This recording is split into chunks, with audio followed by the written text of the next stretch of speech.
combination of 5 precise sound frequencies together in a set to be able to fully restore the resonant frequency and function of any part of the human body and energy field. This was called the Secret of 5, and it was not released publicly for, I think, like 50 years of his work. It was just a secret of his work. This is like a very advanced level, but it's something that's also so fundamental. Everyone should be aware of this. Where this stuff was incredibly hidden before, like that incredibly advanced internal alchemy. Until 30 years ago, you couldn't even access that stuff hardly.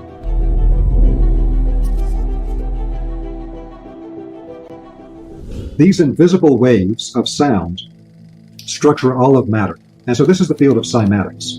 And so I've worked with people in the cymatics field now for decades. And I also worked with Mandara Cromwell, who's the person who is the leader of cymatherapy, how to apply the cymatic sound waves in complex sound codes, a method developed by Dr. Peter Guy Manners in Britain in the mid-1900s, but now moved up to a higher level of technology. They started out with like Chladni plates, in which you'd have like just like a metal plate that would have powder on it, and you draw like a violin bow across the side of it, and according to the note you created, it would immediately form up the amorphous mass of powder into a very specific geometric mandala. And now we can do it like Hans Jenny did. He would use pastes and gels and liquids, and you could see that whenever you get this invisible wave of sound, it will immediately structure the physical matter. It's the waves that actually construct the form of the human physical body, that give it its form. And so with the sonic waves, this can be taken very, very far, but it shows people visually, in a very immediate way, change the sound vibration in an invisible wave, and it will immediately change the physical structure of what's being impacted by the wave. It shows people visually how invisible waves actually create all form and all energy patterns. Then you've got the aspect where once they discovered what these different vibrational sounds do in creating these structures, as I mentioned, a British osteopath named Dr. Peter Guy Manners in the mid-1900s created a system at his clinic outside of London where he could apply complex sound codes. And one of the fascinating things about the cymatherapy sound codes is he found that his goal was to be able to restore the core resonant frequency in the organs of the body, connective tissues, energy field, everything. And so what he found is that using just one sound alone was not sufficient. 2 was not sufficient. 3 was not sufficient. 4 was not sufficient. It required a combination of 5 precise sound frequencies together in a set to be able to fully restore the resonant frequency and function of any part of the human body and energy field. This was called the Secret of 5, and it was not released publicly for, I think, like 50 years of his work. It was just a secret of his work. But the Secret of 5 is very important, bringing together those different frequencies into a sound complex code. And he also found that to get that full resonating ability in the body, it's not enough just to hear it. Those complex sound codes need to be driven directly into the tissue of the body through a transducer. But cymatics is the perfect illustration of how invisible waves structure all physical matter and are the foundation of all life and existence. And cymatherapy is the healing application of that in extremely advanced forms. One of the great lost secrets of all spiritual development, of all personal development, is the concept of structuring the subtle bodies. This was something I was really exposed to through the work of Dr. Samuel Sagan at the Clear Vision School in Sydney, Australia. And it really put me on a really good path back in the 90s for this. So the idea of this is that our energy bodies, our subtle energy, has a particular structure to it. Very advanced spiritual teachers will sometimes develop the capacity to perceive the subtle energy structures in the bodies of their students. Because all of our karmic history, everything we've done in the past, whether in this lifetime or earlier lifetimes, all of that collapses into specific structures in our energy field. That means that our energy field is geometrically structured. There's a sacred geometry to every person's energy field as a unique structure in the universe, because they're all structured slightly differently. There's commonalities between them all. We all have the 7 chakras and acupuncture points and all that. But which of those are really active in our field? Which of those are really sedated or dormant? Which of these are properly formed and which of these are distorted? Which of the links between the centers are operating or are not operating? This creates different sacred geometry patterns in the energy field. For someone who's very advanced in this as a spiritual teacher, they might even be able to see what spiritual traditions a person trained with earlier in this life or another life, because the practices you learn from any spiritual tradition invisibly structure the energy in your field. This is like a very advanced level, but it's something that's also so fundamental. Everyone should be aware of this. The only thing you take with you through the gate of death is the structure of your energy field. So That's the pearl of great price. You've structured your energy field into a particular geometric pattern through everything you've thought, everything you've felt, every action you've taken, thinking, feeling, and willing, like Steiner says. Thought, speech, and action, like the Buddhists say. So all of that creates a force. If I have a detrimental thought and I keep reinforcing it, that'll start changing a pattern in my energy body. I have a highly beneficial internal emotional state. That starts structuring something in my energy body. Every single action we take, including thoughts and feelings, structures our energy field through repetition. And that is the most important thing that we need to be aware of. And it also, once you know that, it opens up into all of these other areas. So, for example, when you are, as I mentioned before, training with a particular tradition, all of the practices of that tradition are meant to structure your energy body into a particular form that gives you particular siddhas, or particular powers, as they describe in the Himalayas. But you will develop different siddhas and different structures in your energy body based on what practices you choose to do.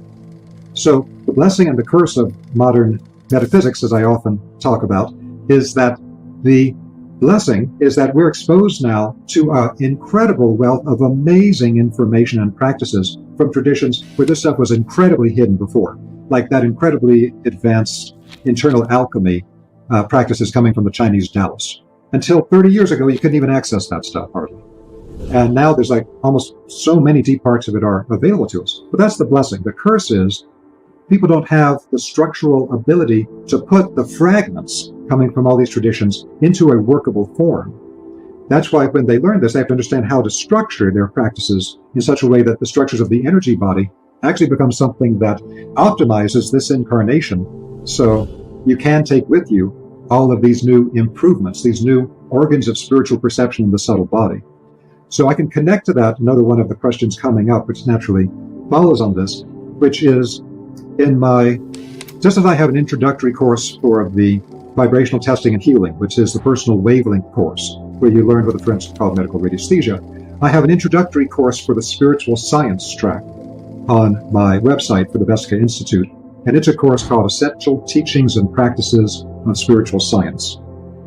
And in Essential Teachings and Practices, I cover a lot of things that are absolutely essential that aren't even being discussed anymore, that people don't even have on their radar, including this concept of structuring the energy field, about being able to develop both receptive and active forms of meditation. Both must be equally developed, whereas many schools will only develop one of the two. But a major part of it is that I teach what Steiner called the 6 basic exercises, and I call the 6 essential exercises. Now, we have to be aware different traditions will structure energy field in different ways. Some will really hyperstructure the fields around the head, some will structure it around the heart, some will structure it around the abdomen. But the issue around all of this that Steiner was aware of and the European Rosicrucians found a solution to is that our entire body of energy has to have an organizing center, like the point in the center of the circle. If you don't have an organizing center for any energy field, it becomes chaotic and it can become destructive. There must always be an organizing, balancing, harmonizing center.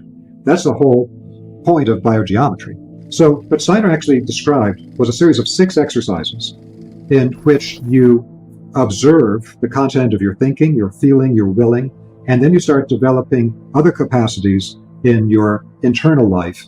And so in the Essential Teachings Practices course, I go into detail on each of the 6 practices, and then I expand it beyond what Steiner talked about, because Steiner gave out somewhat of the receptive aspect of the observation of these faculties inside of us, but you need to add to it the active side. So I describe both sides of it as the 6 essential exercises. So what Steiner made clear is that although it might appear that these are just kind of general exercises with your thinking and your feeling and your willing, that what it actually does is each of the 6 exercises developing one of the 12 lotus petals of the 12-petal lotus of the human heart. And so 6 of them, he said, were already developed by us in previous ages, previous lifetimes. But we have 6 that must be developed in our current time. If we can develop those 6 other lotus petals on the 12-petal lotus of the heart, that will allow the entire heart to become active as an organizing center for the entire body of energy. And so the six essential exercises, the hidden part of it is that it's structuring your energy field to activate the heart center and create an organizing center for all of the flows. Now, what the assemblage point is a teaching that was popularized by Carlos Castaneda, apparently from his teachers, but also appears in some other traditions. So there are some teachers from the Native American tradition, Harley Swift dear. There's some other people that teach this sort of thing. But the basic idea of it is it's talking about the straight line energy axis that the human heart, we know it's a chakra, and some people aren't aware that that chakra is actually front and back. There's a front chakra and a back chakra. And it comes together at a nodal point in the center, where the chakra in the center of the body is actually on that string of the central axis from the crown to the perineum we talked about before. That central axis in the center of the body is the key that holds together all of the chakras on a front to back axis. And so what the assemblage point is a line of energy that runs through the heart, front and back. This work was developed further by John Whale in Britain, who wrote a couple of books about this, like The Catalyst of Power. And so what he's doing is he's looking at the assemblage point that needs to be properly balanced. This is a geometric mystery. He doesn't know about it. He doesn't talk about the central axis that's connected to this, but he does know about the line going through the heart. But these two have to be at a 90-degree angle as part of a greater divine geometry that our energy bodies are based on. So he shows the way, very accurately, I think, that if your energy axis running through the front heart and the back heart as a line of energy, a horizontal axis of energy in your energy body, if it starts to move up this way, it can become manic states and a whole bunch of other variations thereby based on where it's being deflected to. I think that's super important work. It helps to show the power of where these energies in the structure of the human energy field that we've been talking about, how powerful they are in affecting our thoughts and our feelings and our ability to even incarnate fully. But the thing about it is that we should be aware that they're focusing on the assemblage point that's running as a horizontal axis of energy through the front back heart chakra. And that's very important because, like Steiner talked about, the heart chakra is the balancing center. And so that's like a key place that has to be activated first to organize everything else in your energy field. But what they don't tend to talk about is that that same assemblage point axis is present on all the chakras. So you could actually look at the crown perineum axis as an assemblage point, but one that's vertical, and the most important one running through the center of your body. So there's another one at the third eye center, there's another one at the throat, there's another one at the solar plexus. There's a series of these, and if any of those get displaced, and usually they're all over the place, then just like at the heart, it can create manic or depressive states, etc., the way John Whale's books like Catalyst of Power describe. If these other energy axes at the other chakras are off, it'll create other types of distortions and problems in those fields as well. Yeah, one other quick point with that is that when I constructed the Gaia TV series on sacred geometry, I was looking at what are some of the most important patterns people should know because they exist all over the place in the human energy field and in the cosmos, and they all have certain functions. So in the one of the first episodes, I give a practice based on the cubical cross, because what is the physical world based on? It's based on a 3-axis cross. Every part of it is at 90 degrees to the other. So if you hold your fingers like this, like in electrical engineering, it shows you the 3 axes of space. And so it's front, back, side to side, top down. That becomes the framework for constructing a physical body in a 3-dimensional world. And I teach people a hidden method for activating the front back along the third eye center, the side to side, going through the same central point, and then the top down from the central axis. That creates a 3-axis cross that goes through the cave of Brahma, the third ventricle of the brain, and it stabilizes the activity or the activation of the fields in the head. And that's why I felt it was important to teach people then in detail the 6 essential exercises from Steiner to activate the heart as the whole organizing center in the Essential Teachings and Practices of Spiritual Science online course.